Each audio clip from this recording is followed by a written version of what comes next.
The raven found him in the dawn's gray hour, when the sea breathed a damp chill through the broken windows of the night fort and the wind along the wall sang to itself in a low and lonely key. John wove his fingers through Ghost's fur and broke the wax with his teeth. There were only a few lines, penned in a careful, lopsided hand he had never seen before. Lord Snow, it read, and he almost smiled at the stubborn North clinging to the name the South had given him to wound. Lord Snow, Drogon has brought her back to us in a way I do not know how to speak. Come south, come to Dragonstone. There is fire yet in the old stones. No signature followed. No seal. Just the ash-smudged parchment, as if the letter had been written near a hearth where no wood burned, only cinders that never cooled.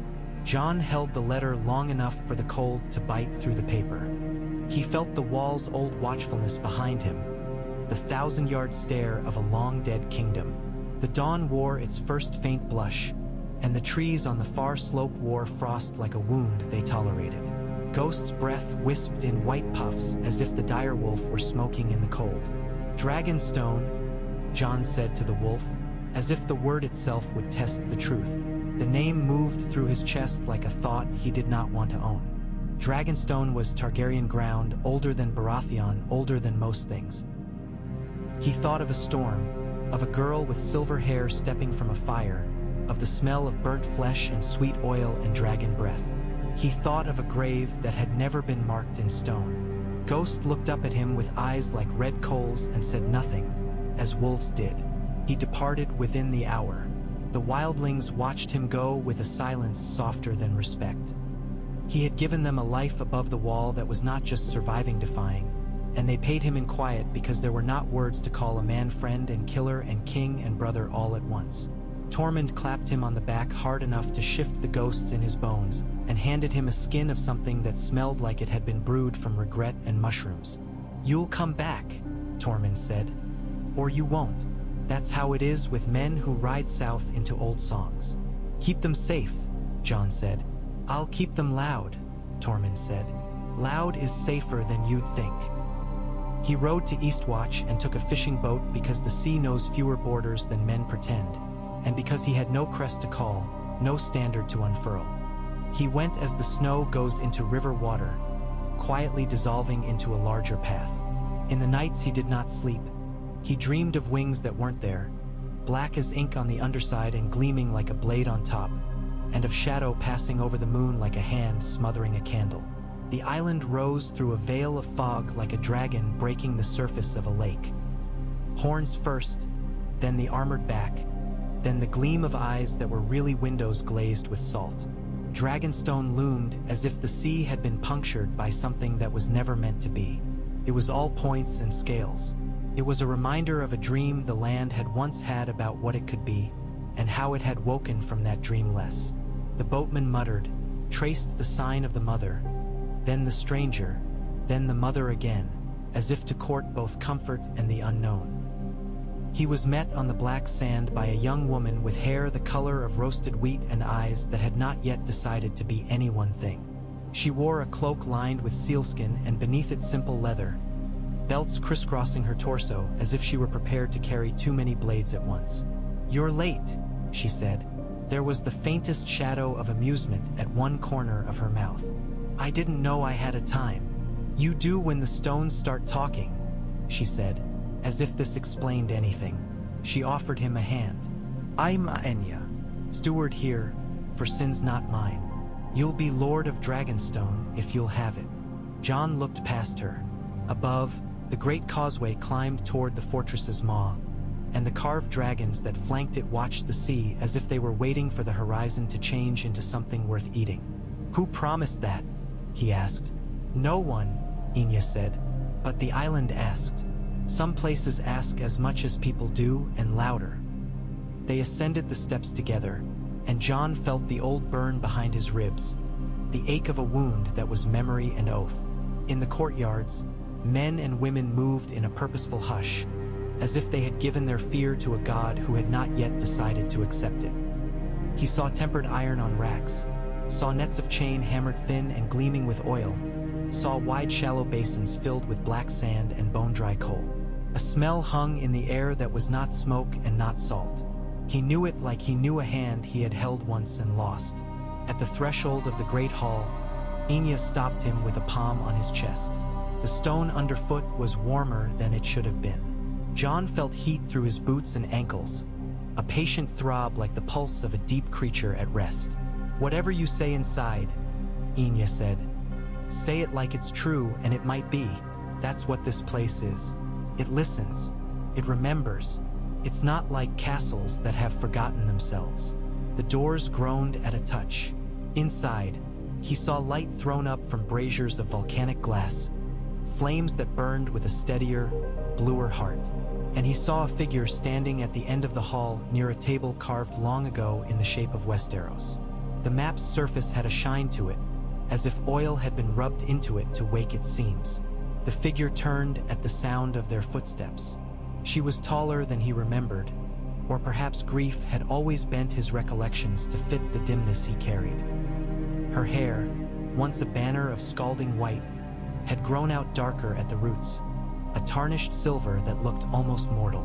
A fine lattice of scars traced her hands and vanished under sleeves of woven, steel-threaded cloth. When she smiled, John felt his knees consider failing him. "To be fair," Daenerys said softly, "I never truly left. I wandered far, but some part of me never abandoned this island. Or you." John's throat worked as if a rope had been tied around it and pulled gently. He had felt this moment walking toward him and had told himself a dozen times not to give it his name. He exhaled. "I buried you without the stones to mark the place," he said. "Drogon took you where I couldn't follow. Drogon took me to a fire older than counting," Daenerys said. "He slept around me, and his breath was an altar, and then I woke from pain into something else. He carried me back. He kept me warm against the wind. He kept me angry against the cold. I remember dying like a door closing slow, and I remember waking like a door that was never a door at all. When I opened my eyes, I was here, and the island was watching me like a mother who had found a lost child." He wanted to touch her face. He did not. His hands felt large and clumsy, objects with too few prayers in them. Enya left them with a bow so precise it had to be deliberate, a courtesy to a story that had crawled back from its ending to ask for another chapter. "Why me?" John asked finally when the silence had run its course. "Why ask me to come, when your blood and your island and your—" He gestured at the bones of dragons carved into archways, at the veins of obsidian that glowed faintly, as if lit from within by coals. "When all of this is already you. Because I burned a city?" Daenerys said plainly, not folding the shame into softer words. "Because I flew too close to the sun of a promise and lost the skin on my hands. Because I've learned what I am and what I am not. This place asked for you, not just because of your name, because your first promise has always been to keep, even when it unmade you." She stepped closer. He smelled salt and steel and a faint, alien sweetness, as if she had been sleeping in a room with fruit no orchard had ever grown. "This island is awake," she said. "There are eggs below, more than eggs. The fires have banked there without wood for centuries. The tunnels breathe like bellows in their sleep. I can't wake it alone without ending up as I began. One girl with one dragon and a prayer that's louder than wisdom. I need a different kind of promise beside me. I need a Lord of Dragonstone who will plant his feet in the old ash and say no when I would say yes, and yes when I would falter." John found that a smile lived still in his mouth, feral and shy. He let it out. "You want me to stop you," he said. "I want you to show me where the shore is when I am wind," she said. "And I want to show you how to be wind when you have only ever been shore. Will you be Lord of Dragonstone?" He felt the answer bloom like a bruise and then like a lantern. He nodded once. They went below. The steps were cut from basalt striped with veins that caught the torchlight in metallic flashes, bronze and dull gold and the deep green of ancient copper. The air warmed, but it was not the heat of a wood fire. It was dry, a heat that coated the tongue, the taste of old earth that had forgotten how to be cold. They passed niches where figurines of dragons slept beside bowls of obsidian beads. The walls were carved with spirals that were not quite Valyrian, not quite anything he recognized. He ran his hand along one curve and felt his palm tingle as if he had brushed a nettle. The first of them came before Aegon, Daenerys said, her voice steady, a teacher now, a priestess in a temple of her making. This island is older than his will. The Valyrians built their house on a rock that was not theirs to begin with. Dragons roost where the world is thin. The tunnel widened into a cavern whose ceiling was a toothy dark. In the middle lay a wide bowl in the stone, filled with a bed of ash that stirred in a draught Jon could not feel on his skin. The ash glowed in places, not red or orange, but a color like the inside of a live coal, truer, less wavering. Nestled in that ash were ovals the size of a man's chest, each ridged and flecked and swirled with mineral colors that seemed to move when he didn't look directly at them. He counted 9. Then he stopped counting because the number wouldn't behave, seeming to be more when he thought of less, and fewer when he counted greedily. He reached out and touched one. It was not hot, not cold. It was the exact temperature of his hand, as if the thing had decided to meet him halfway. "They will hatch," Daenerys said. "Not because I command it, because the world is ready to be more dangerous again. Or perhaps because it has always been dangerous, and we have only been inattentive. And you need riders," Jon said, his voice changing in his own ears, becoming a tool. He thought of the 7 kingdoms, of grain stores and widows' hands, of streets not yet rebuilt and winter returning to be a rumor instead of a shadow. "You need riders who are not only yours." "I need riders who are mine," Daenerys said. "And not mine. You will find them.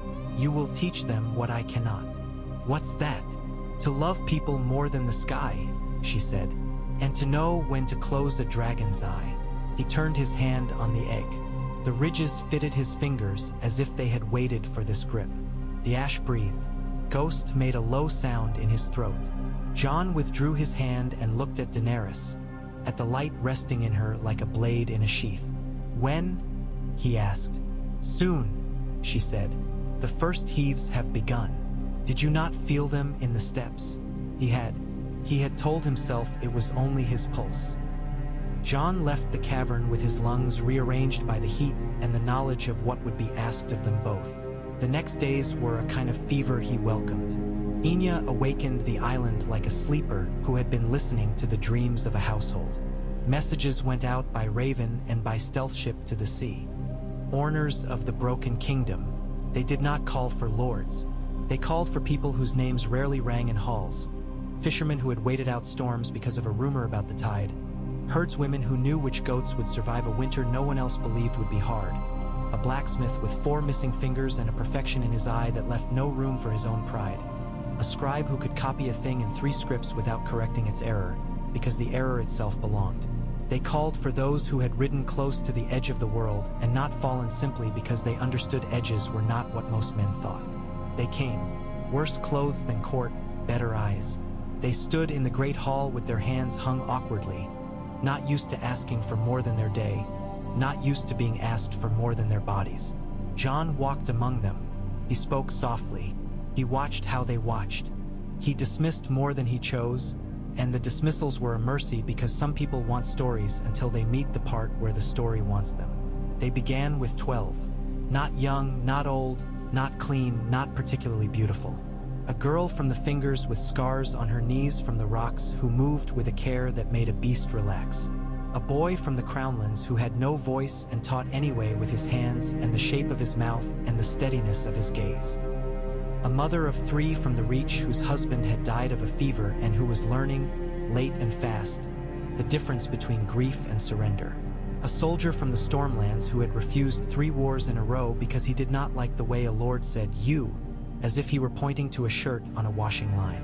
A sailor of no sure homeland who had never once fallen out of a boat, though he had been drunk in all of them. Jon trained them first without dragons. He taught them survival before flight. He walked them along the cliffs and made them show him the wind with their hands. He tied blindfolds and led them through the caverns where the ash breathed, so they would learn to trust heat and not fear it by reflex.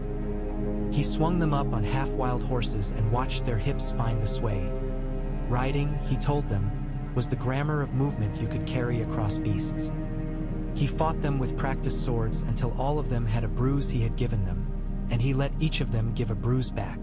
He showed them the part of the sky you could count on and the part that would trick you just to see if you were paying attention. Only when the first egg cracked did he take them below. The sound was not a crack. It was a kind of sigh that made stone pause and fish turn in the water and the very air step out of its shoes to feel the floor. The shell broke like wet slate, pieces sloughing away to reveal a creature that was both wrong and right. Its eyes opened and were older than any I had a right to be. Daenerys knelt and sang. The song had no words. The dragon raised its head and the neck was a sinuous dark, as if a shadow had learned to pretend to be flesh. It took its first breath in a way different from any other animal Jon had seen. It drank the air with a shudder that started at the tail tip and ran forward, and then the ash around its side again. "Bonding is not ownership," Daenerys said to the 12. "You do not take these creatures. You do not even earn them. You are permitted to be near them because something about the way your story moves pleases something about the way theirs does. If you think control is a prize, leave now and take your pride up to the cliffs, where the wind can carve it into a better shape." They waited. The dragons came in their own times.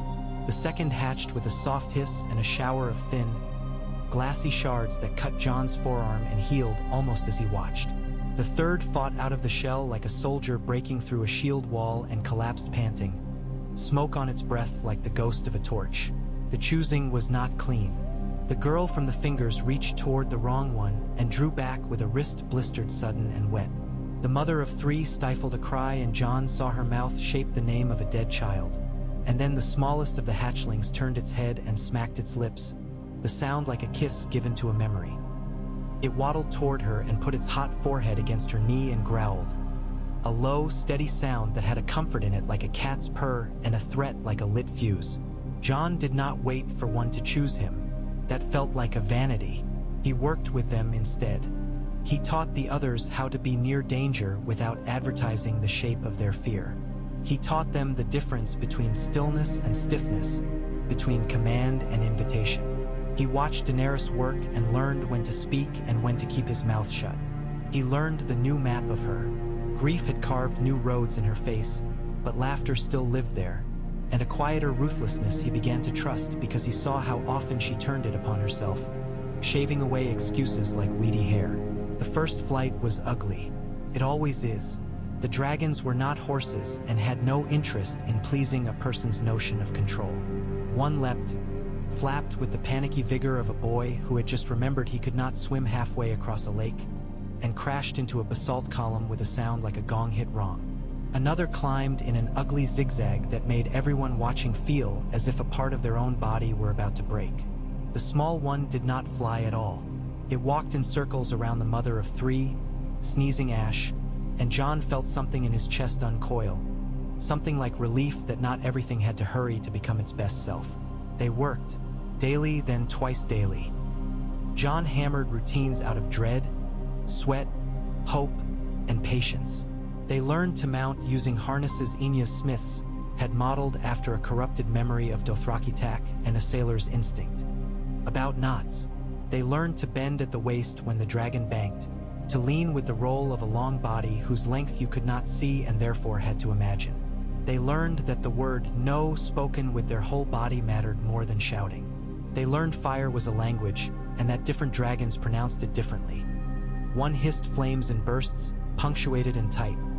Another exhaled a steady stream that could shave rock off a cliff as cleanly as a carver's chisel. Bodies learned. Souls caught up. They ate together and slept in shifts across the great hall because old buildings like company. Enya taught them to scrub scales with oil that smelled of tar and honey. The boy with no voice taught them a sign for enough and another for again, and those became their liturgy. Jon wrote letters to no one and kept them in a jar. He told no gods anything. He carried the quiet inside his ribs like a coal. He wasn't sure he was ready to turn into a flame. He and Daenerys did not speak of love, because the word was a door that would let in too many guests. Blood, guilt, hunger, forgiveness, the future itself, with all its unruly luggage. The realm took notice the way a body notices a fever that might be its enemy or its cure. Ravens came from lords who had pledged to no crown except the one that rested on their tables, and their letters said all the old things in new ways. We would prefer you not. We are concerned about stability. Who will feed the dragons? Who will they eat? Jon and Daenerys sent back few words and many grains.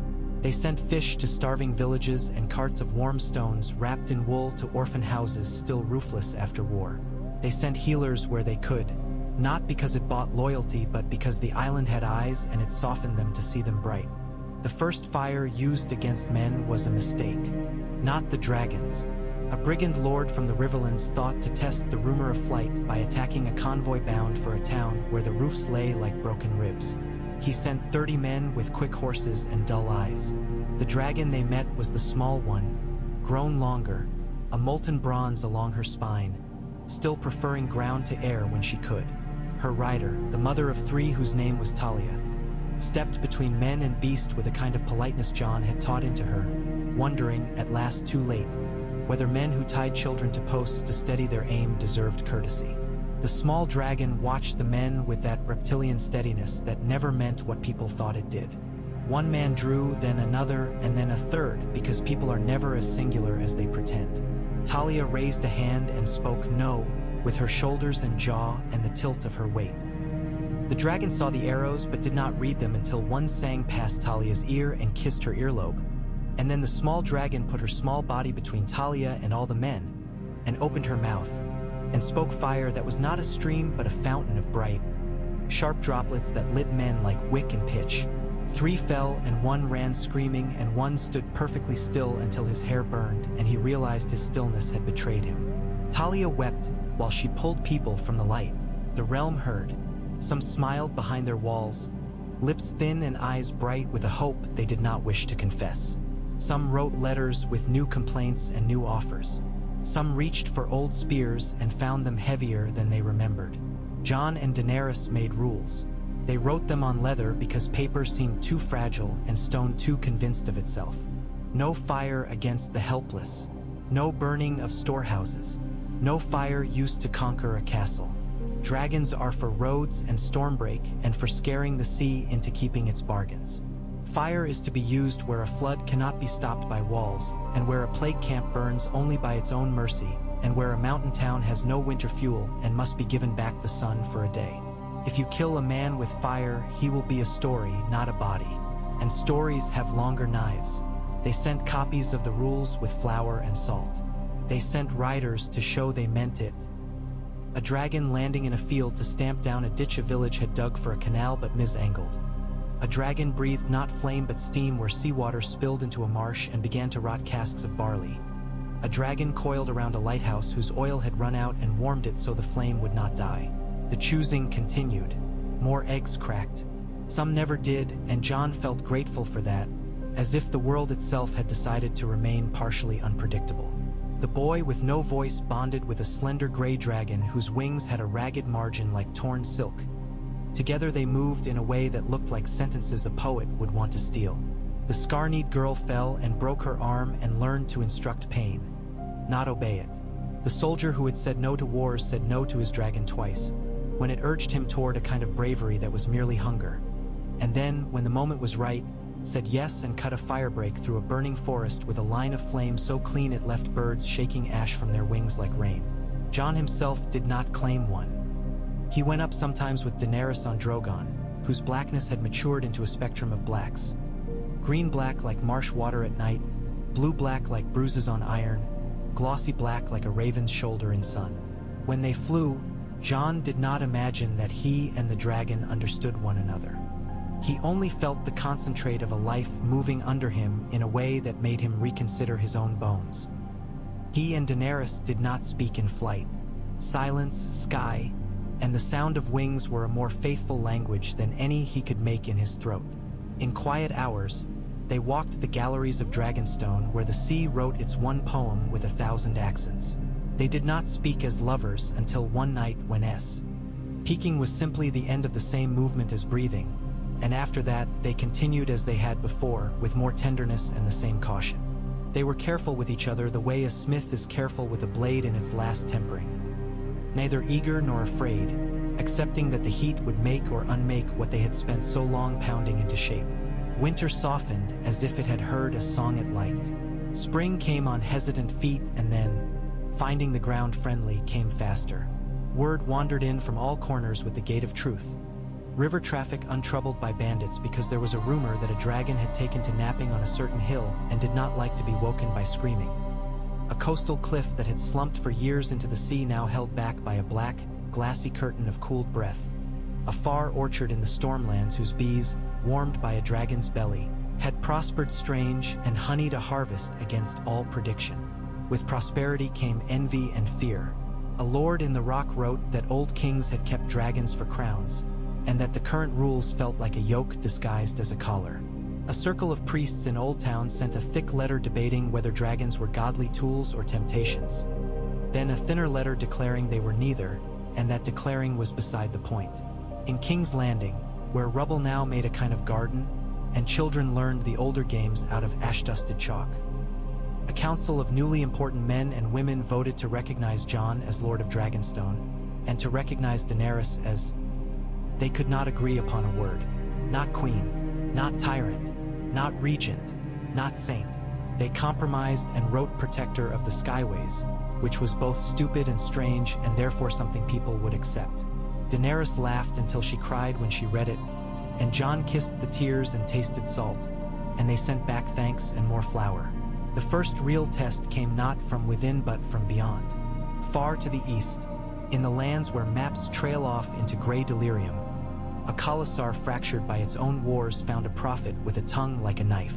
He said the sky belonged to no one. He said dragons could be hunted if a certain herb were burned and a certain powder were blown at just the moment a dragon's lungs filled. He said this because he believed it, and because belief is a drug that makes men do arithmetic with each other's flesh.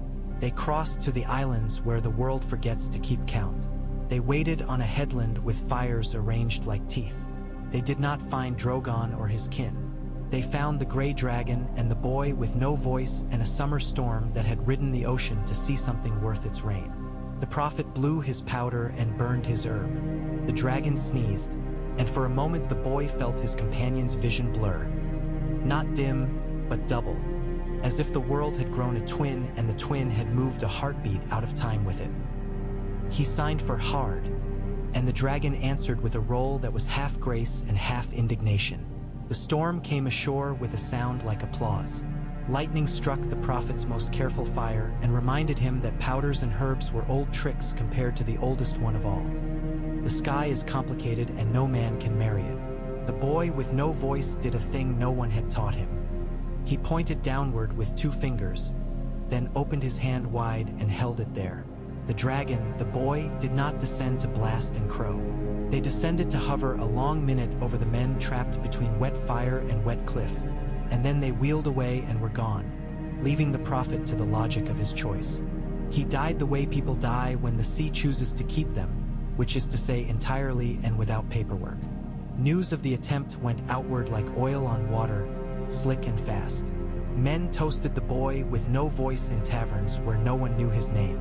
Priests preached sermons about restraint because sermons require examples. A lord who had been composing a letter asking for the loan of a dragon to impress his enemies put down his quill and felt foolish, and then felt better for feeling foolish. Jon added a rule quietly: pride is another kind of fire. If you feel it in your fingers when you hold the reins, dismount and find water to drink. If you cannot find water, spit. They had found that when a certain gas gathered and a certain spark was struck, a heat came that was not a fire but a not fire which could be trapped and traded like a weapon that could always pretend to be an accident. The Lord Steward had intended to show this to a buyer in Bravos.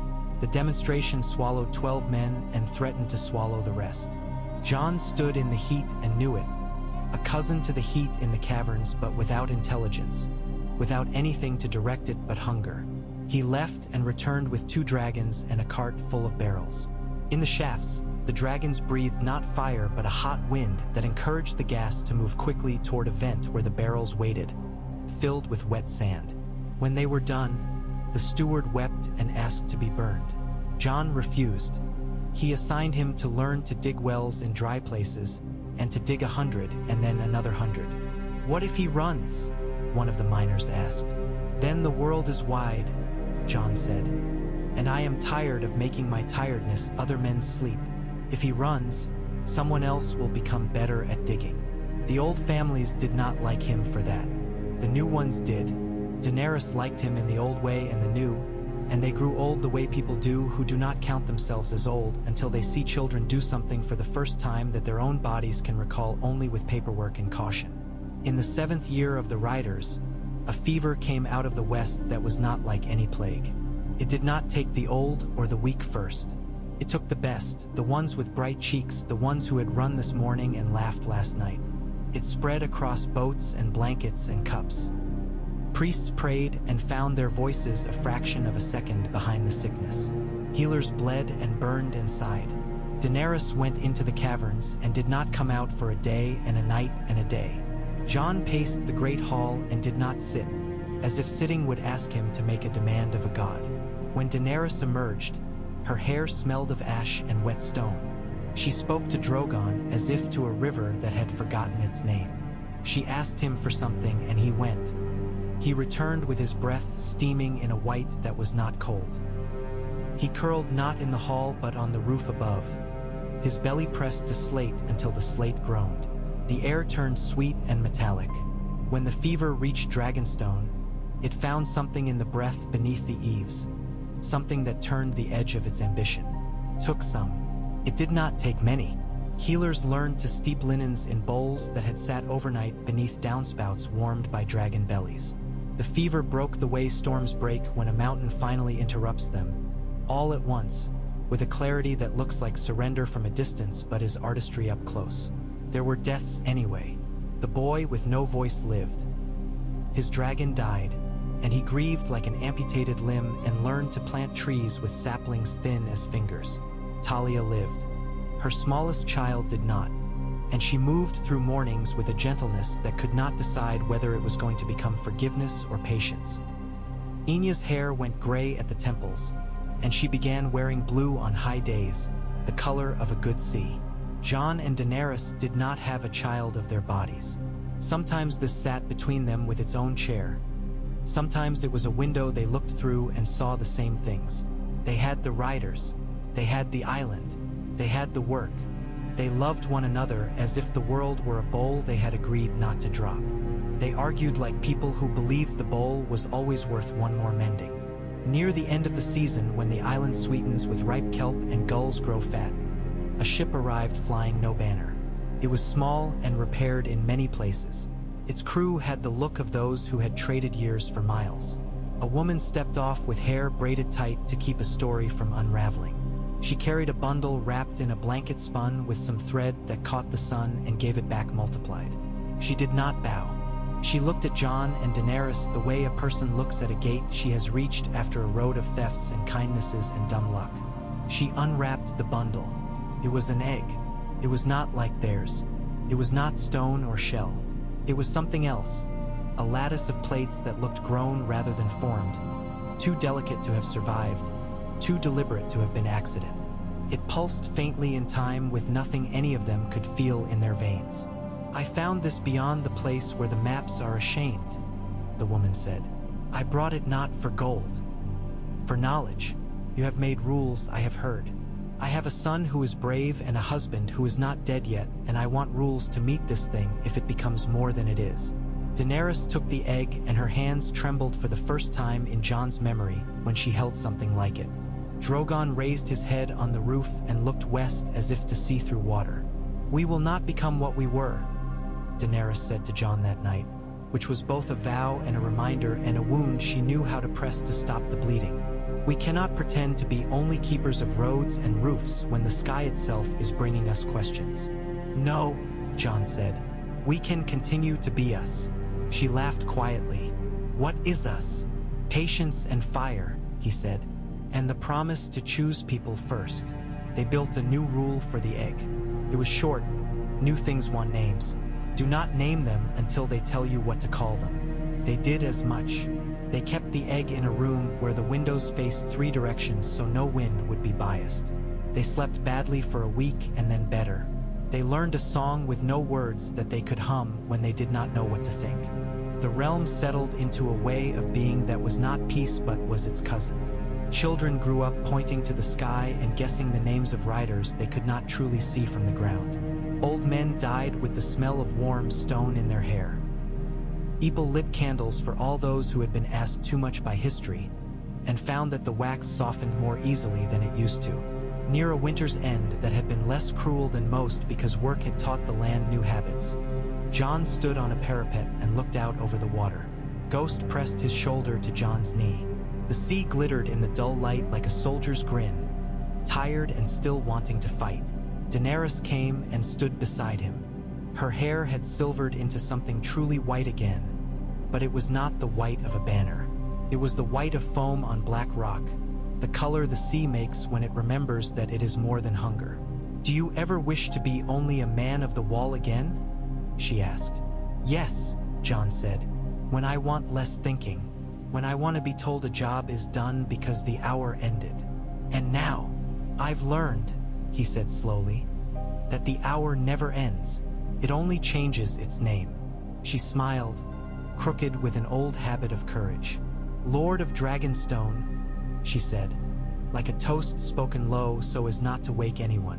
"Raiser of riders, breaker of bad rules, my wind when I need to be sure." He put his hand over hers where it rested on the cold stone. It was not cold. "Protector of the skyways," he said, and she groaned, and they laughed. And the wind took that sound and put it with the others. The cries of gulls, the hiss of ash breathing, the whisper of dragons' wings when they did not have to be loud.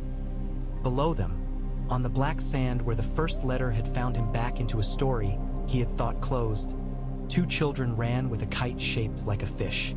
The kite bobbed and fought. The string cut a line into a small palm. The child did not let go. The sky held. The sea watched. The island remembered and was kind. Night drew long and thin, as if the island had stretched it on a rack to see what new notes it might sing. John slept badly, and when he woke it was to the sound of gulls talking over one another like gossiping old wives. Ghost rose with him, yawned a yawn that showed all his years and none of his fatigue, and padded after him across the cold stones. He found Daenerys in the room of 3 windows with the knot egg resting on its cushion like a question asked too clearly. She did not touch it. She had learned the value of waiting until waiting no longer had value. "Has it spoken?" John asked. "Only to itself," she said.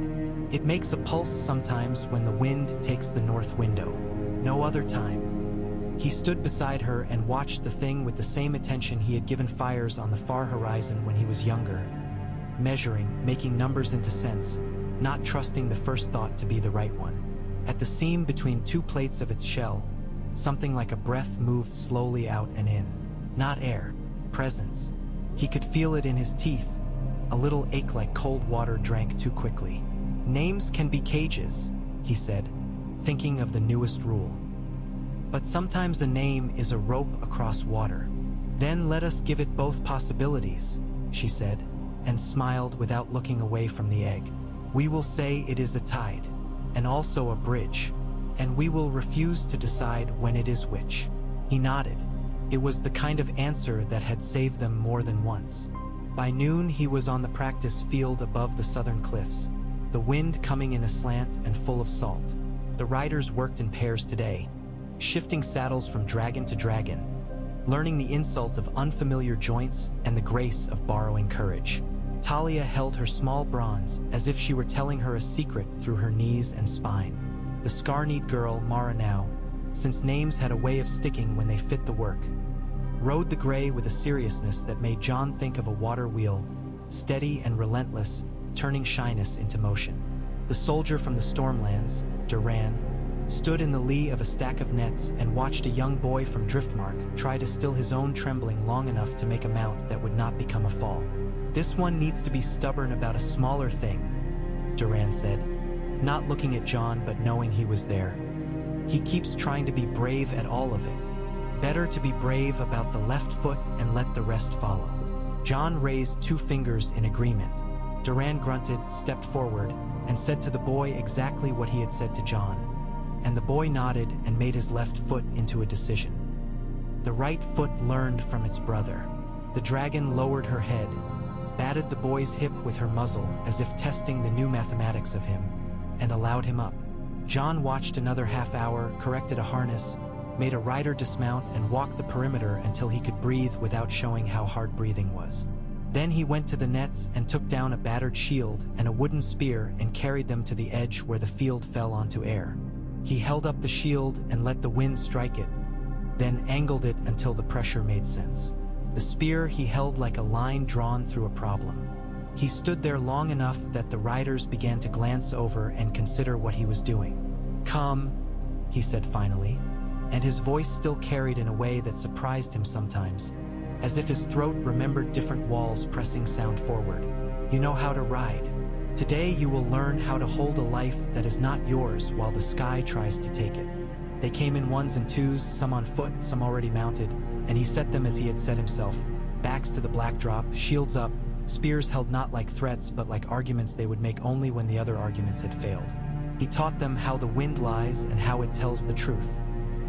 He taught them that some breaths from a dragon mean fire, and some mean weariness, and some mean contentment, and that the last is the most dangerous because you will want to believe it is the only one you will ever hear again. When they done, he sent them down to oil leather and to sit in threes and tell each other something they had found hard and something they had found easy. It made more difference than any of them liked to admit. A raven waited for him by the time he reached the great hall. Inya's hand had tied a red thread to its leg, a mark they used for letters that came with a weight not merely of politics. He loosened the tie and unrolled the parchment. It was from Old Town, written in a careful, compact script. Not a priest this time, and not a novice up past candle curfew. It was the Archmaester of Healing, a woman named Isala, whom John had met once in a fever-smelling room when the Rider's Seventh had been born into a world that had forgotten how to be moderate. Lord of Dragonstone, Protector, the letter began, and John grimaced a little at the second title and read on. "There is a sickness in the marshes west of Uplands. It takes the young first, and then the old, and then it stops as if tired. It returns after 3 days. We can make it leave a man's body for a night, but we cannot make it forget the way back. The small folk have begun to call it the returning. The wells taste of iron. Cattle stare at the sky and do not blink for a long time. We have nothing to trade for your help but our attention.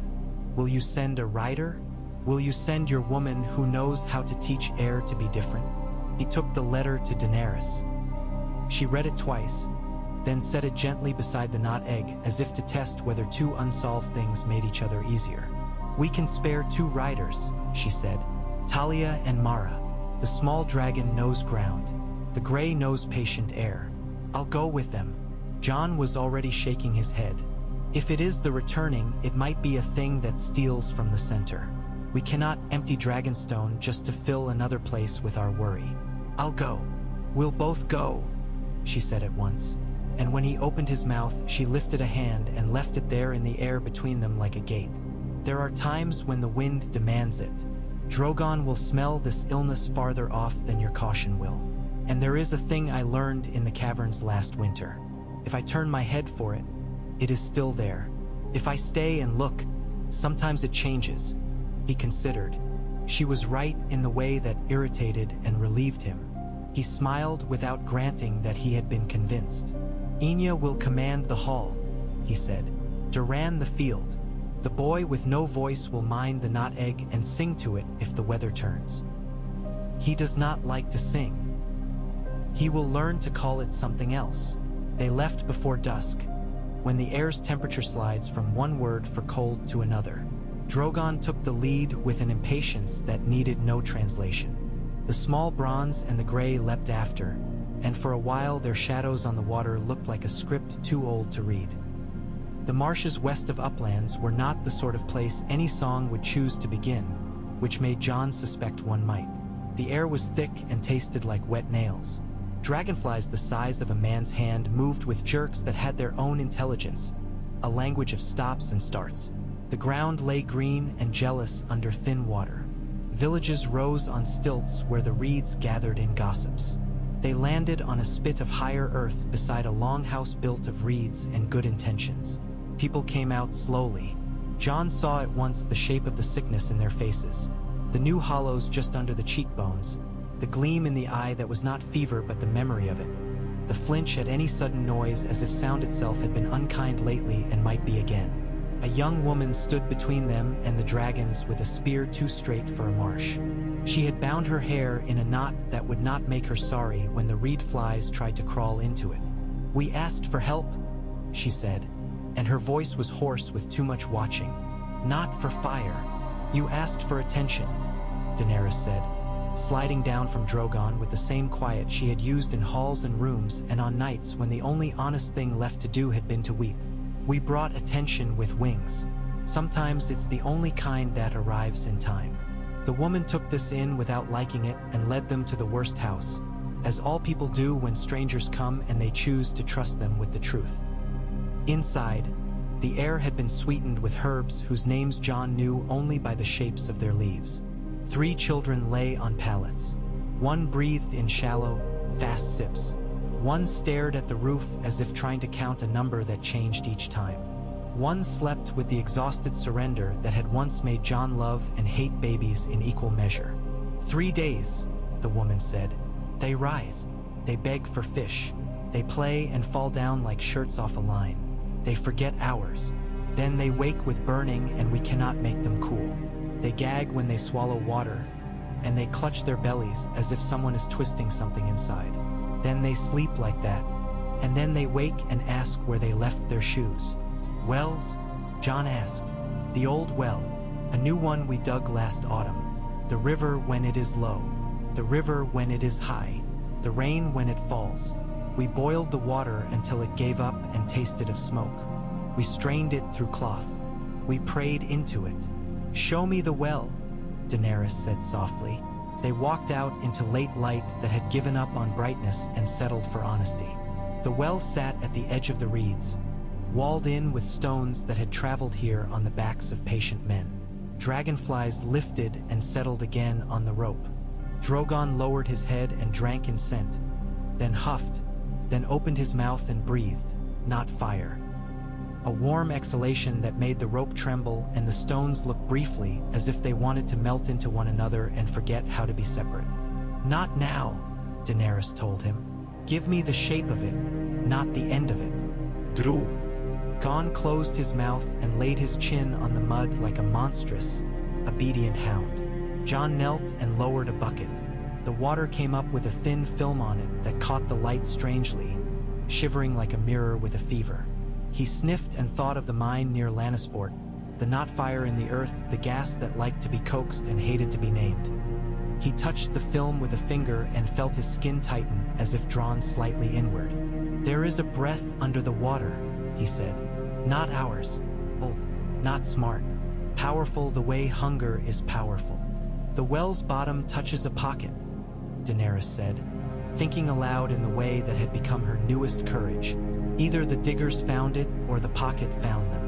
It rises and falls with weight and with weather. The returning," Jon said. "The water gives it back. We must give it a new path," she said. "Not close it, not force it where it will sulk and search for a different weakness. Invite it to leave where leaving makes it satisfied." They set to it with rhythm, as if they were merely another household fixing another common thing. The riders hauled stones. The marshmen brought reeds and clay and bits of pottery that had once been bowls and now would be something else. Daenerys stood with her hands resting on Drogon's jaw and spoke to him in a language of breath and small taps against his teeth that Jon did not quite understand and did not need to. Drogon answered with warm drafts of air that changed the way the clay settled and the reed bundles dried. The small bronze brought hot belly to a channel they had cut. The heat kissed mud into hardness and made a shiny skin on it that would hold ordinary water without complaint. The gray hovered, beating the air into a steady wind across the place where the pocket's breath would be meant to go. They worked until dark and then after. The marsh gave up frogs that sang as if paid to keep men from despair. In the longhouse they ate fish cooked with too much salt and not enough anything else, and it tasted like the kind of meal that keeps you alive without making you love life. The children woke at dawn and wanted eels. The woman cried with her head turned away so the children would think it was the wind sneaking inside to be nosy. They stayed 3 days. On the second, the well water lost the taste of iron. On the third, the returning did not return. The people did not cheer. They had learned too much. They brought gifts, woven baskets and 2 knives whose edges had kept a memory of a sharper time. A shell with a hole worn by the patient bite of the sea. The woman with the 2 straight spear walked John to the dragons and stopped there. "You have rules," she said. "I could feel them in the way you spoke and in the way your people watched each other." "We do," he said. "Keep them," she said. "Make new ones before you need them." "We try," he said. She nodded and touched the small bronze on the cheek with a bravery that made John like her and fear for her. Then she stepped back and did not wave as they rose. Some people have no use for gestures that look too much like goodbyes. On the second day of the flight home, a storm rose with all the suddenness of an old enemy spotting you across a crowded market. It came from the east, which meant it had learned its habits over a wide school. Drogon growled at it and flew into it anyway, which was exactly right. John leaned his head against Daenerys' shoulder and felt the shake and push of air like a fight you are not entirely sure you wanted but cannot decently avoid. The small bronze struggled with the heavy drops, and Talia made a decision and landed on a spit of rock shaped like the thumb of a god. The gray circled above, found an updraft, rode it, dropped, and then rose again, a sentence in the middle of which the wind had been allowed to interrupt. They made Dragonstone at dusk, all of them lit in turns by lightning that let them know how small they were without insisting upon it. They landed heavy. The great hall smelled of wet leather and onions. Enya met them with her hair slicked to her skull and her eyes bright with welcome she did not squander on words. "The not egg," she said, and John felt joy and worry slam together in his chest and stick there like 2 coins kept for luck. "What has it done?" Daenerys asked, already moving. Enya kept pace. "Nothing anyone expected." The boy with no voice sat with it as asked. He did not sing. He hummed a sound that fishermen make to keep time with a pull. The shell shimmered until it did not. It is neither more nor less. But the room feels like a held breath that decided to become something else. They found the 3-windowed room different in ways that were not furniture. The air had a weight to it, not pressure so much as intent. The not egg gleamed less.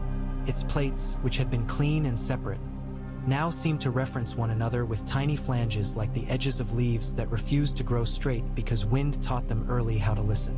The boy with no voice sat cross-legged on the floor, fingers resting lightly on the cushion's edge. He looked up when they came in and made the sign they used for new and also the one for careful.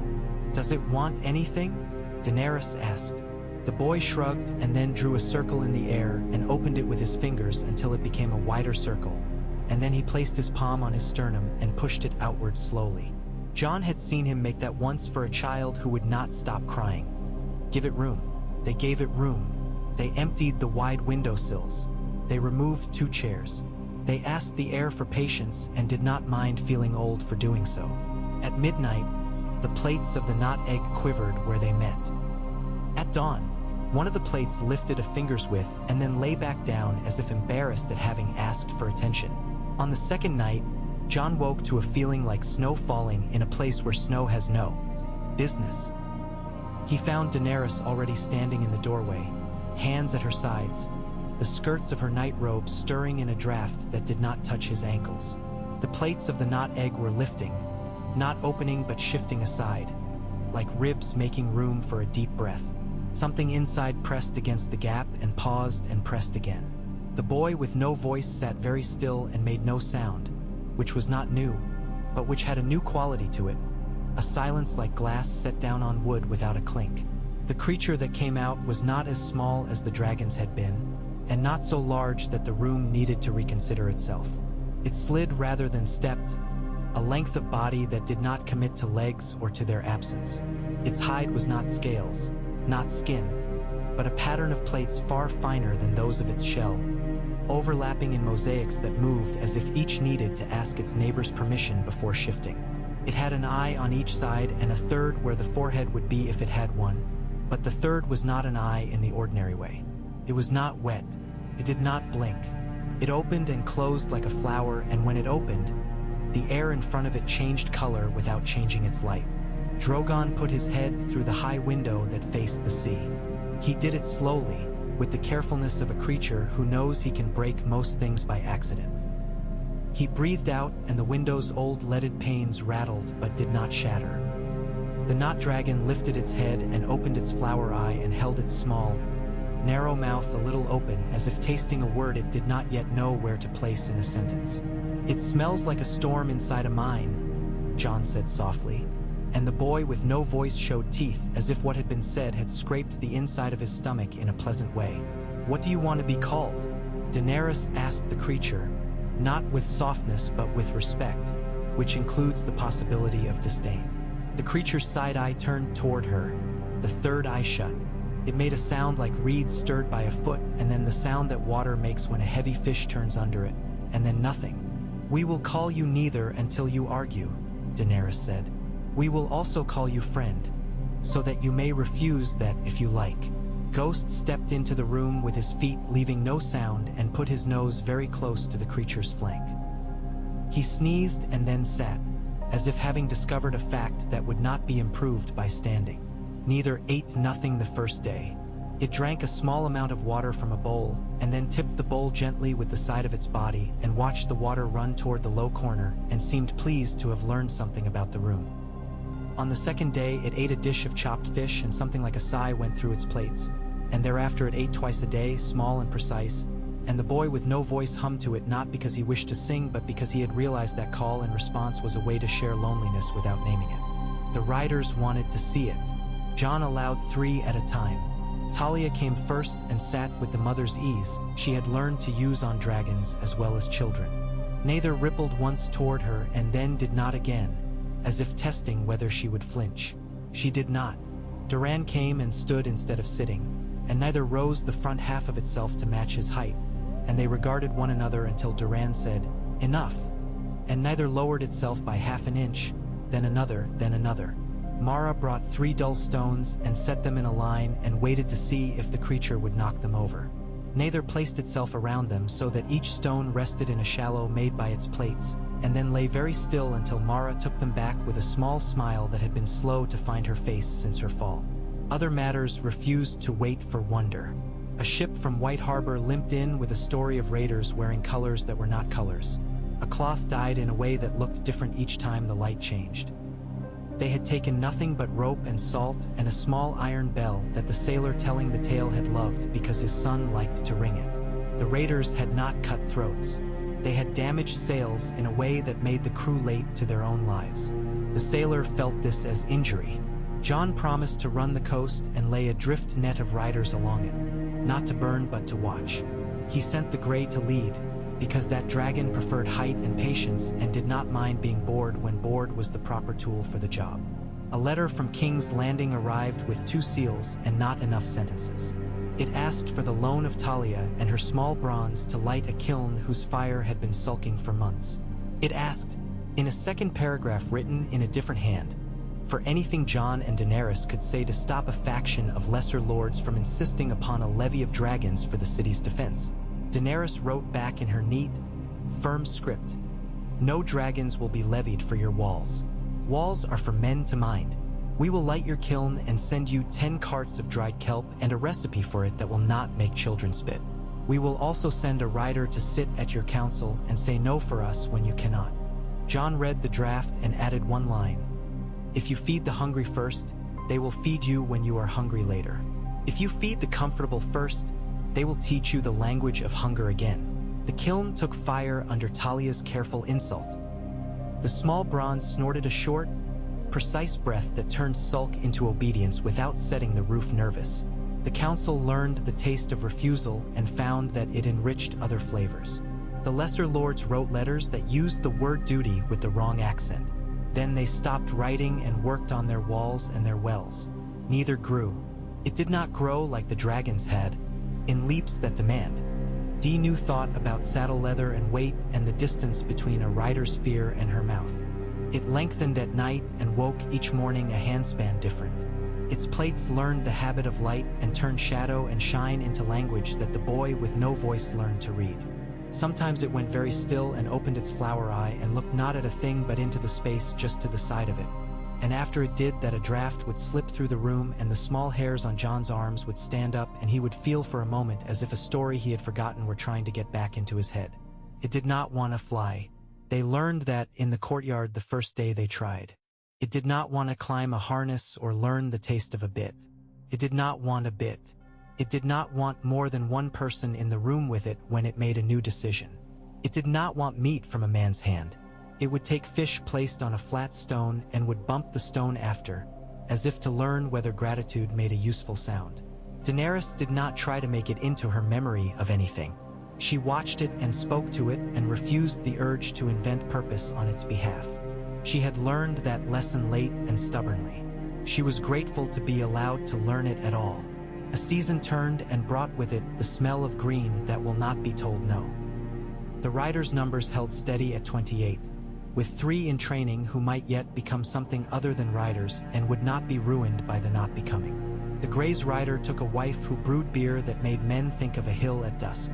Duran wrote a letter to a sister he had not forgiven and asked her if she wanted forgiveness and was prepared to barter for it with her own. Talia broke 2 of her rules and mended them into a single new one and slept better after. Trouble came this time from the south, where the Stepstones have always failed to decide whether they are land or ambition. A captain with a jaw like an old hinge and a flag sewn from pieces of 10 other flags had begun to charge for passage not merely in coin but in stories. If a man could not tell him a story he had not heard, he took the man's time. He took a day. He took 2. He took a week. And then the cargo rotted and the men went hungry, and the captain's reputation grew like mold grows when a storeroom is allowed to become itself. Jon went with 2 dragons and a boat that carried bread and salt and water and nothing else. He found the captain sitting on a chair made from a broken mast and a sense of humor. The man listened to Jon's words with his mouth slightly open, as if sipping a sauce. He laughed at the wrong bits and nodded at the right ones. "Stories pay for bridges," the captain said. "A man should pay to cross. Gold is lazy. Words work." "Words work when they are picked up again," Jon said. "You have been keeping them like stones in your pockets." The captain considered and smiled, the kind of smile that made Jon itch for a sword, and not because he wanted to use it. "You are not the first to say so, but you are the first to bring dragons to the conversation." "I brought them not to frighten you," Jon said, though he had not minded when the wind had curled the captain's hair around his ears at their landing. "I brought them because the sea lies and a man needs 2 kinds of truth when he stands near it." They talked until mid-morning turned to afternoon, and the sun decided to exaggerate certain colors, as it does when it is bored. Jon told a story he had been saving. A night at the wall when the cold was a thing he could have written his name on, and the wildlings came not to fight but to sing and to eat in silence, to prove a point to men who thought themselves too important for sharing. The captain listened. He laughed, this time at the right places. He wept once, short and sharp, and then barked at himself for having done so. He nodded slowly. "I have taken too much time," he said, "and I have not done enough with it. You may pass all ships. All ships may pass, whether they come from you or from men who hate your dinner. We will send you stories anyway," Jon said. "Good ones, lies that are honest and truths that are confusing. You will become better at listening again." The captain sent him back with a new word for wind in a dialect that had only ever been spoken by 6 families on an island that had fallen into the sea 50 years ago. Jon kept the word like a small hot stone in his pocket. He used it once on a parapet when the air became mischievous, and he watched a flag settle as if it had been persuaded to wait. Neither found its voice in that same week. It did not sound like a voice. It did not vibrate the air the way mouths do. It spoke by opening its flower eye and making the light on the wall do a shape. The first time, the shape was a line between 2 stones. The boy with no voice looked where it pointed and went to the wall and pushed the stone, and it gave with the exhaustion of old things. And a small drawer opened with a sheepishness that made Jon laugh. Inside was a ring of dark metal with a sigil he did not recognize and a scrap of parchment that had been allowed to forget itself. The second time, the light made a curve that followed the edge of the cushion the egg had rested upon. The cushion had been moved and set on a different chair in a different room because cushions suffer from familiarity. John lifted the cushion and found beneath it a slit so fine it had not been a slit until now.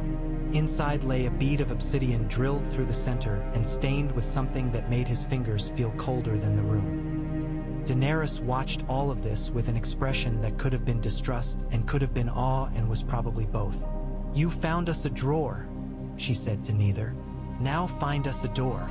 Neither opened its flower eye and made a shape on the floor in front of the sea window. Not a line, not a cu. But a loop that wanted to be walked. The boy with no voice stepped into it and immediately stepped out with his hands raised, palms outward, as if to say, "Not yet, not now, not without thinking." They thought. They moved the cushion back to the room with 3 windows. They set the ring on the table and the bead in a small dish. They sat with the creature and did not name what it had done because names would have stripped the wonder and replaced it with ownership. After 3 nights, Daenerys rose in the dark, barefoot, hair unbound, and walked to the sea window. She stepped into the loop of light. Nothing altered but her breath. It slowed. She turned her head and looked at Jon and saw him in a way that made him feel like both a young man and an old truth. Then she stepped out and shook her head once, like someone clearing the smoke of a candle from her nose. "It is showing where a path could be," she said, "not where one is. It is reminding us how to walk circles without making a spiral we cannot escape. Teach it to draw a straight line," Jon said. "It will teach us when to stop asking for one," she said, and he could not argue and was glad not to. Whispers rose from the north about a lord's son who wanted a dragon and had gone about asking for one, as if dragons were simply more expensive horses. Jon did not write. He saddled a bay and rode with 2 men who knew how to ignore a young man's temper without giving it more room. He found the boy at a river ford trying to make 6 fishermen yield the better bank. The boy's sword hung low and expensive. He wore a cloak that said, "My father's halls are warm and my mother is tired."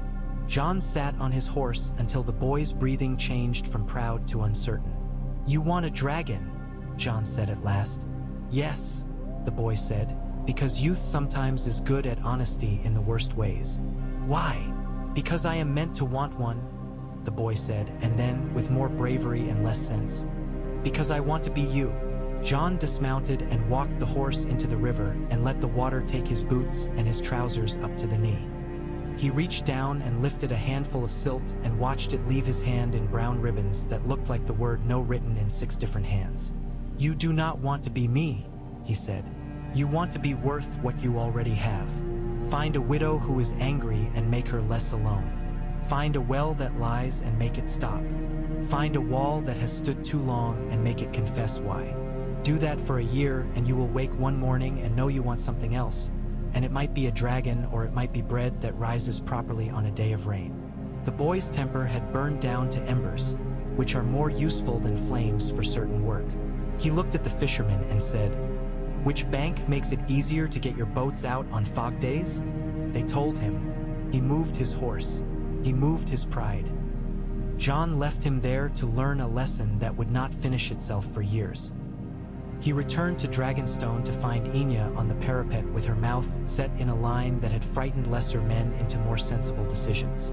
She held a letter rolled so tight it had creased. "From Bravos," she said. "A man with a hat like a city and a name that sounds like sugar would like to rent a dragon to frighten his competition." Jon looked at the sea as if the answer might be written in the small white scars of old waves. "Tell him no," he said. "Tell him to come and walk the nets and spend a week listening to fish. If he still wants to rent a dragon after that, charge him 10,000 days of his own attention." Enya snorted. "Which men do not have. Then they can hire girls," Jon said. That made her laugh. A short, sharp sound that reminded him of winter mornings when the ice cracks with honesty. She left him there with the gulls and the wind and the sentence he had just made, which felt like the kind that would be remembered and misquoted later, and he was all right with that. Neither took to the roof after another week of being politely bored of rooms. It found the sun with a focus that made Jon jealous for a moment and then satisfied, the way a father might be when a child learns to be fascinated by a thing that will never pay for itself. Drogon lay 4 lengths away like a mountain, pretending to be a house cat, and watched without blinking for long stretches of time that might have made a smaller creature's eyes ache. Sometimes he breathed and the air changed mood. Sometimes neither opened its third eye and the light made a small new grammar on the stones. Which birds read, if birds know how to read anything but hunger. One morning a ship came around the headland with a crew singing a song that had no chorus because each verse claimed it was the chorus and refused to yield. The captain wore no hat at all, which Jon found immediately suspicious in a man of the sea, and his hands were scarred in straight lines that looked like the edges of paper. He brought with him a guest. She was older than the island's sense of humor and moved with the carefulness of someone who had learned the cost of falling at least twice. Her hair was braided with small bits of bone. Her eyes were the color of a bruise healing. She smelled of woman and paper and a little of smoke that had chosen to love her. I am called Nera, she said, when Enya asked her name without giving her own immediately, because some conversations have the weight to pull manners apart. I am from a place that you will not be able to find even if I tell you its name. I have seen your rules. I have seen your riders. I have seen your restraint. I bring you a thing I was keeping for my daughter. She is dead of the returning. I am not interested in pity. She held out a small roll of hide-tied with sinew. Daenerys took it and unrolled it on the black stone of the hall's long table. Inside was a map, not of land, of air. It was drawn in loops and curls and straight lines that were not straight when you looked twice. It carried small notes written in a script that had learned to go around corners. It named winds as if they were people with their own habits, using words Jon had never seen and one he had learned from the captain in the Stepstones, and a handful that were just pictures of the way a raven's wing looks when it commits to a turn. This is a courtship, Nera said, pointing at a pattern of spirals laid one upon another like hands touching other hands in a crowd. This is how a storm chooses whether to become a storm in this place. You cannot change it, but you can ask it to move a little if you are polite to the parts of it that are the most stubborn. How do you know it works? Jon asked, his voice curious and not yet coveting. I am still alive, Nera said, and so are my grandchildren. We live where the air likes to surprise itself. Jon looked at Daenerys. She had gone still the way she did when a new truth was putting on its boots. We will pay you in the coin we have, she said. We will feed you. We will listen. We will write down what we understand and not pretend we understood what we did not.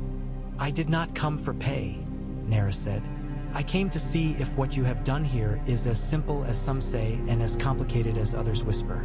I have learned that most things worth mending are both. They gave her a room with a good window and a bad chair and a promise to find a better chair as quick as the island would allow. She began teaching the riders the air as if it were a creature with moods rather than merely a medium to be endured. She taught them how to notice when a gust had changed its mind and how to make that useful.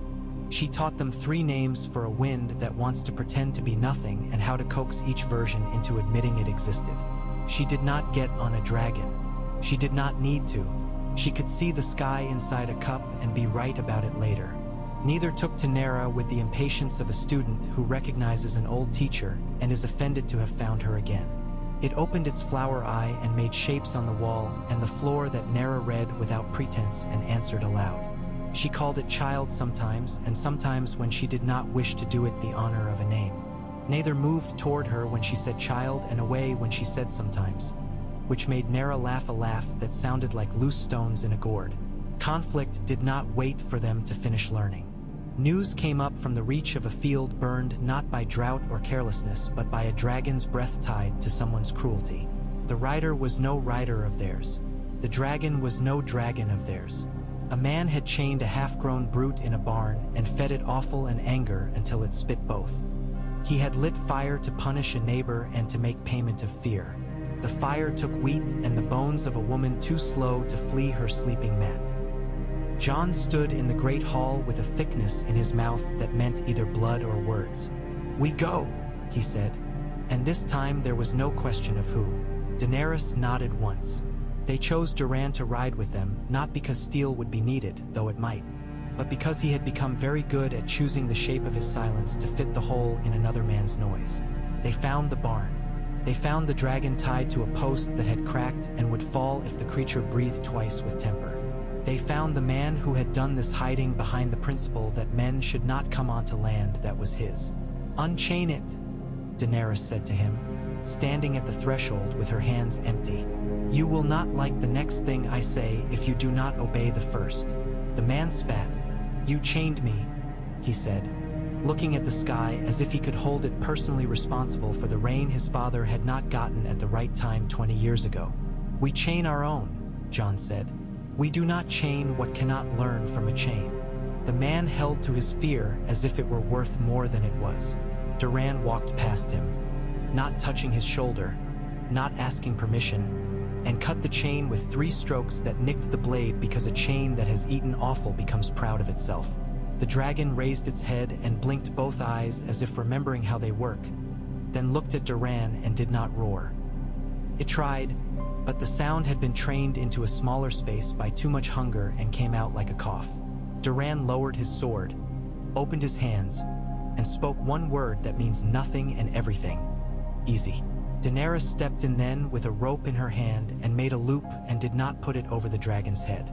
She laid the loop on the ground and stood behind it. The dragon watched. Hunger makes a creature quick in narrow ways. Intelligence slowly returns at the edges first.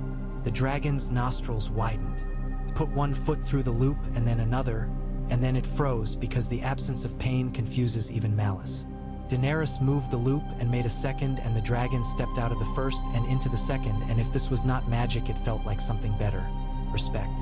"You will work," she said to the man, who had been watching with the astonishment of a priest whose god had come to market in a poor man's shirt. "You will dig wells for a year with the Lannisport steward, who is now very good at digging. You will give your harvest to the family you burned until they have forgotten you in the way that comes of being busy and content. You will not be burned, because burning you would make you into a myth. You will be seen, which is harder."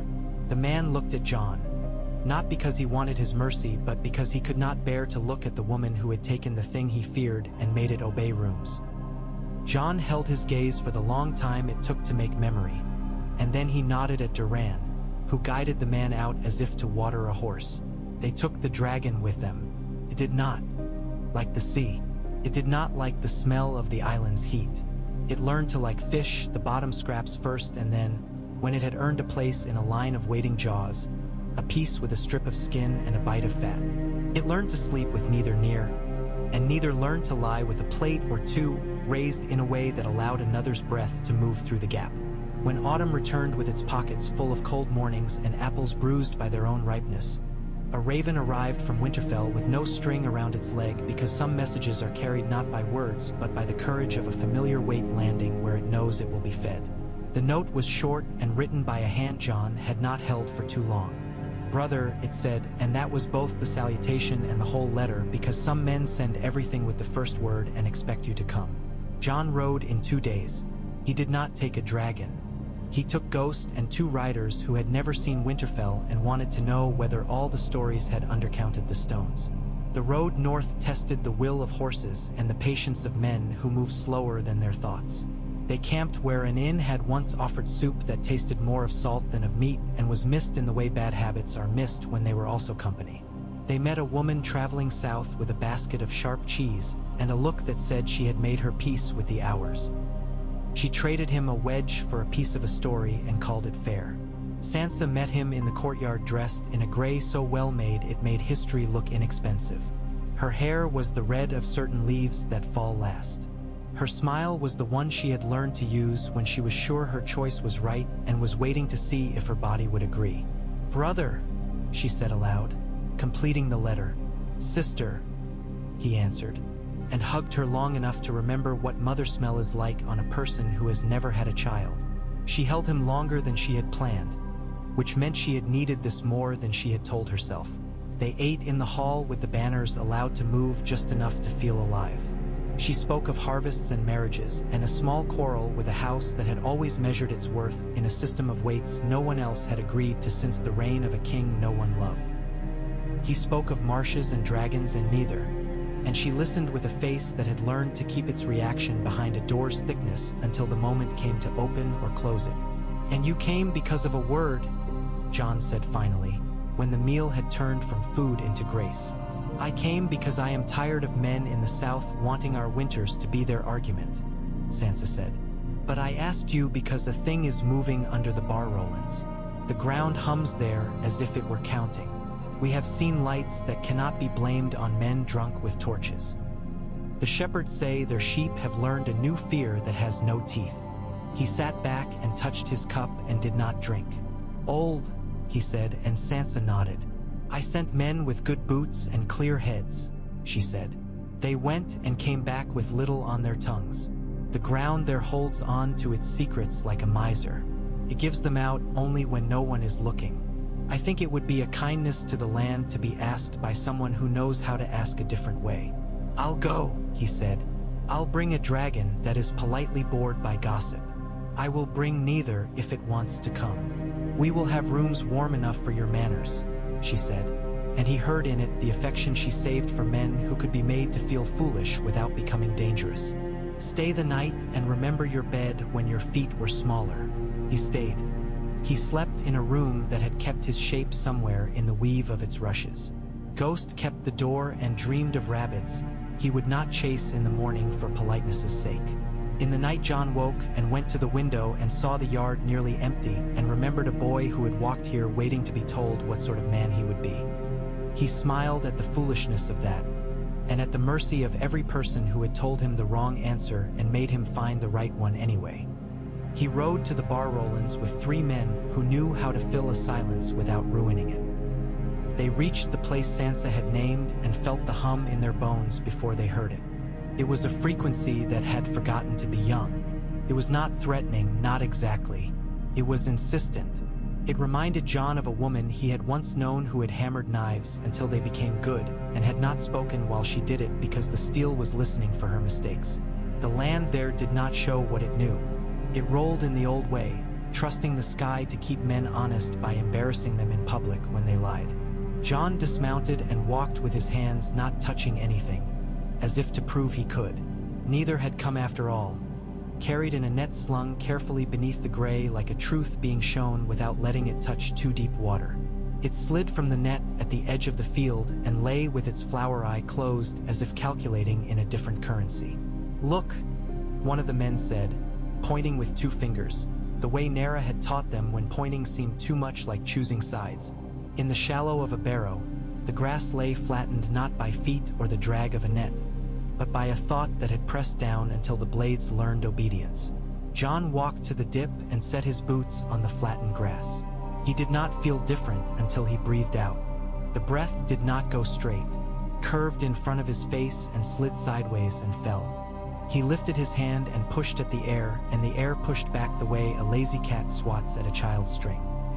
He laughed, not because it was funny, but because it was odd enough to require him to choose laughter over fear or awe. Neat. Her opened its third eye. A loop of light drew itself in the air at knee height over the dip. John stepped into it without waiting this time. He felt his weight change places with his patience. He felt his heart beat from the soles of his feet once and then learn its old job again. He closed his eyes and saw a shape that was not the barrow and not the land and not the sky. It was a door, but no one had hung it on hinges, and so it stood questioning on its own. He opened his eyes. "Old ones," he said to the men. "Not the dead, the living old ones. The ones who put spears into the earth to hear if it would complain. They made a vault here and taught the world to stop noticing it." "Why open it?" one of the men asked, sensible and brave in the way that keeps his children's bellies safe. "If it is not angry, let it go on not being angry, because sometimes vaults are made to keep things in when they should have been made to let things out," John said. "And because the land is humming like a mother with a secret." He knelt and pressed his palm to the flattened grass. Neither slid closer and laid a plate on the back of his wrist.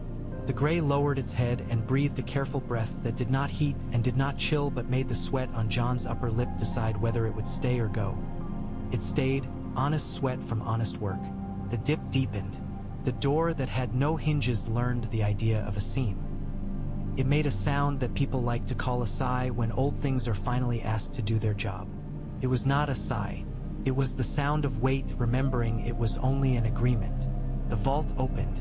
It did not open into dark, not at first. It opened into a space full of air that had been saving itself. The smell of it was clean and tired and beautiful, like a handful of old bread carried in a pocket for luck. Steps went down and then leveled and then turned. John went with a torch that did not want to be a torch all its life and was therefore happy to do a job. He felt the land above. He felt the hum less and the pulse more, and that was right. They found what had been kept because perhaps no one had asked nicely enough until now. Not treasure, not a weapon, not a body with a story. They found a table long as a man's regret and smooth as the inside of a good apple. It was carved from one piece of wood that came from a tree that had refused to learn the trick of stopping. On the table were small stones set into shallow bowls carved from the same wood. Each bowl held one stone and one dried seed. The stones were labeled in a script so old John did not recognize it. And yet he did, in the way a child recognizes the stern geometry of his father's face in his own. The seeds were preserved in wax that had given up its scent a long time ago and was now merely reliable. "Nara," John said aloud, though she was not there. "We needed you first, and we also need you now." He lifted one stone. It was powerfully unremarkable. He lifted a seed from its wax with the gentleness of a man taking an eyelash from a lover's cheek. The seed felt like a lie that wished to be a truth again. He took the table's measure and found that its length made sense only when he stood at one end and considered the weight of 3 harvests, not one. He replaced what he had touched and went up and breathed outside air and felt it grateful to meet him after spending time with the impatient air below. "Bring Nara," he told the men. "Bring her as if she were a jar of oil and a loaf of bread. Bring her and also bring 3 women who know how to keep secrets without being ill-tempered about it." They did. Nara came and laughed when she saw the table and called it a teacher that had finally taken off its winter clothes. She knew the script. She read slowly and did not pretend speed to impress anyone. She told them the stones were records, not merely stones. She taught them to wash the stones in water and ask the water a question and taste the answer on their tongues. Salty for south winds, sour for blight, sweet for a frost that would not come if asked nicely in time. She showed them how to soften the wax without making the seeds lazy. She chose 3 seeds as if offending the others would be a problem and then offended them anyway because nothing else would do. She planted them on the slope facing north and said, "Now pray to the God of late decisions." And John did, finding to his surprise he had a prayer for that on his tongue. The seeds germinated as if they had been waiting for a story that would admire them properly. Their leaves were not like any he had seen. They had little barbs that would catch the light and hold it in place. They bit the air as if learning it, and the air did not object. When the first pale fruit set, Nara cried and scolded herself and pinched John's forearm for agreeing to keep her company while she cried. "They will ripen when they do," she said. "And after that men will be tempted to turn them into coin, and you will have to turn men back into men." "I am practiced," John said. "I know," she said, and her eyes gave him the sort of old kindness that counts footsteps as well as miles. Winter came again and was fair enough. Ghost's muzzle grayed.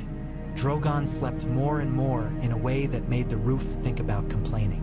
Neither went where it wanted now. Across roofs and down corridors that had never held its shape and into rooms where the women combed their hair and did not mind because their daughters liked to put small ribbons in the places where its plates rose.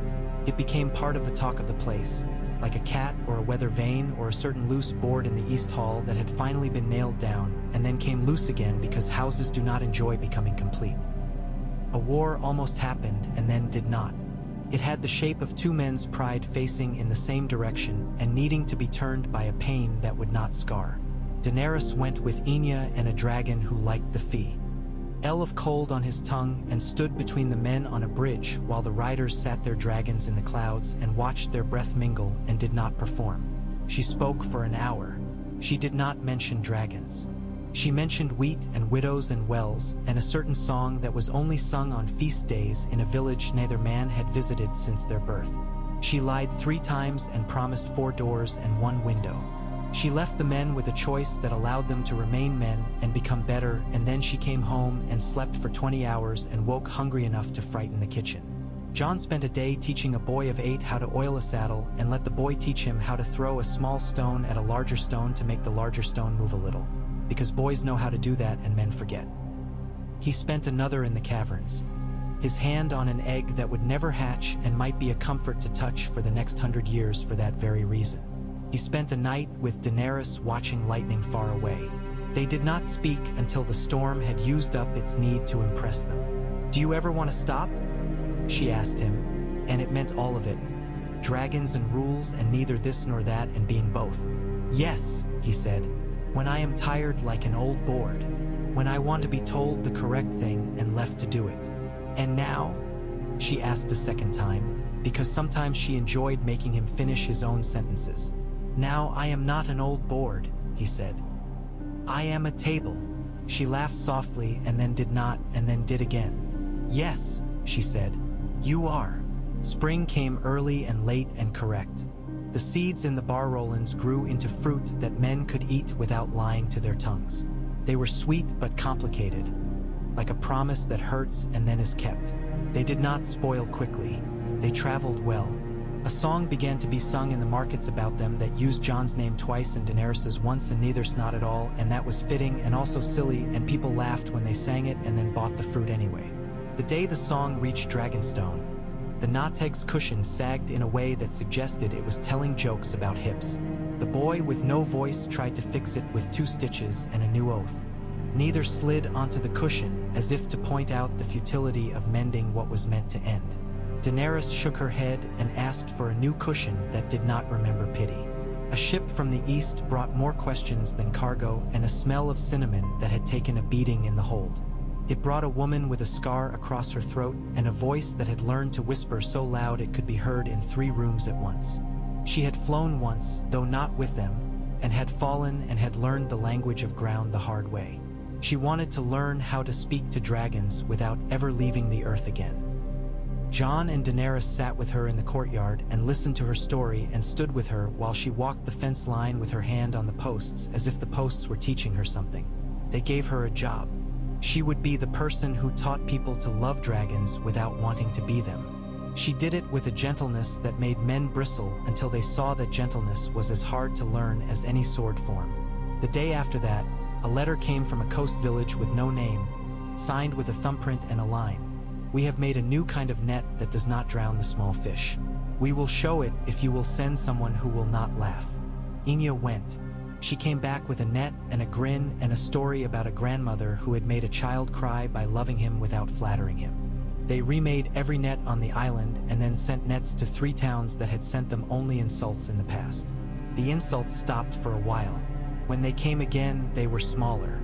Neither lay on the roof in the late spring light and learned to curl itself so that it looked like nothing in particular, which is a talent more useful than flying in certain hours. Drogon dozed and woke and dozed again and lifted his head when Daenerys crossed the yard as if she were still a girl in a world that had decided to let her stay one a little longer this time. Ghost took to sunning himself with a suspicion of his own bones that made Jon feel tender toward him in a new way he did not wish to name. And through all of it, the island breathed. The ash below murmured. The wind turned in on itself sometimes just to admire how it could. The riders learned and learned again. Men wrote letters asking to buy dragons and were told no in 100 different courteous ways. Women came to the hall with children in arms and left with grain and a song and a new thought about what power looks like when it is not pretending to be anything else. On a night when the moon had given up and gone to bed before anyone else, Daenerys woke Jon with a hand on his shoulder. "Come," she said. "There's a sound I don't recognize that wants to be recognized." He dressed quickly, old muscle remembering old drills and finding new reasons. They crossed halls that knew their names and one that did not and enjoyed not knowing. They climbed a stair where a draft had learned how to talk without moving. They came into the 3-windowed room and saw Nether standing, if that was the word, very straight, the plates along its back lifted a little, the flower eye wide and not showing light now but drinking it as if it had a thirst no one had thought to slake. "What is it?" he asked, and the boy with no voice lifted both hands and showed them empty, which is a kind of explanation. The sound came again. It was not a cry. It was not metal. It was not the ash below reminding men that heat moves under them whether they speak of it or not. It was a bell, a small iron bell. It was rung from very far off and had no business being heard here, and yet it was heard here because someone had rung it with intention and had believed a place would answer. The sailor's bell, Daenerys said, hand half raised to her mouth and then lowered because she had promised herself not to use that gesture unless she truly meant it. The one the raiders took because they were bored and clever. Jon moved to the window and saw nothing but night and a single cloud shaped like a word he could not read. Neither opened its third eye wider. A loop of light drew itself on the floor, and then another, and then for small lines that joined them into a rectangle that was not a door and wanted to be. The boy with no voice stepped into it and turned and looked at Jon and then at Daenerys and raised his hands, palms forward. "Do it," Jon said, and the boy fell, not down but forward, and was not in the room. Daenerys made a sound that was not fear and not delight. Jon stepped into the rectangle and felt gravity consider its options and choose a different pronoun. He moved, or the world did, and he came out onto a deck slick with water and saw the boy with no voice crouched by the mast, eyes bright, one hand on the rail, the other on the bell that hung there, the small iron bell the sailor had loved. He rang it once, gently. The sound came home to Dragonstone without forgetting the sea. Men moved on the deck with quiet purpose. They were not the clever raiders from that story. They were their cousins. They had learned to be quieter in the wrong places.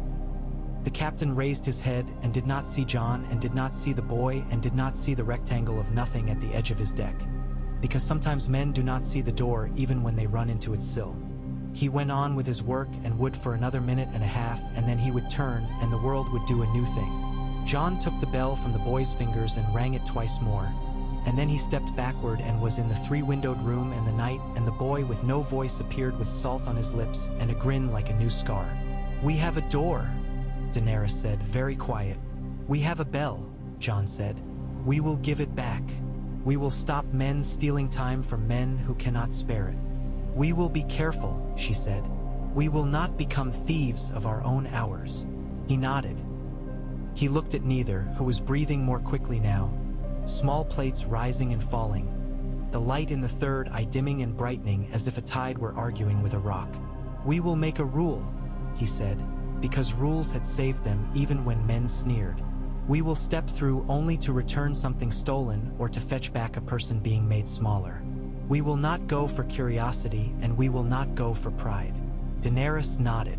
"And if we fail at that," she said, "then we will stop," he said, and meant it, and was afraid of how much it would cost and held the fear like an honest coin. They slept after, or at least lay down, and in his not sleep he dreamed not of dragons but of bridges and bells and seeds and the sound a well makes when it learns to tell the truth. Dawn came in stupidly pink, and Enya greeted it with a curse that was a compliment to its shamelessness. The riders gathered and broke their fast and told each other the short versions of their long stories. Nera stood on the parapet and watched a cloud make up its mind, approving of its method. The women in the kitchens argued about salt with the kind of seriousness that makes meals worth eating. Ghost limped a little, then decided not to, out of sheer contempt for the mathematics of age. Jon went to the roof. Drogon lifted his head in salute and lowered it again, older than mountains and more patient than some. Neither slid toward him and made a circle of light at his feet, very small. He did not step into it. He bent and put his palm in the circle instead. The light warmed his hand like a promise. He looked out over the black sand and the water that would always lie even when asked nicely, and he breathed a man's breath in the morning air. He thought of the boy at the ford and the woman in the marsh and the captain of the stepstones and the steward in the mine digging wells with hands that had once signed orders. He thought of Sansa's letter and the table in the barrow and the seeds that had pushed up through soil that had been taught to behave. He thought of Daenerys beside him, always beside him, even when she was down in the caverns or up a league of sky or across a room where a new power was taking its first quiet breath. He thought and he chose, and he stepped away from the circle and went down into the day to make it do what days can be made to do. Hold the weight of work without dropping the light that makes work more than endurance. and Dragonstone watched him go, the way places do when they have chosen the men they will remember, and the riders watched him, and the dragons breathed, and the rules held, and the bell far out at sea rang once, a sound like a small door opening to let back in something that had strayed only to learn it wanted home.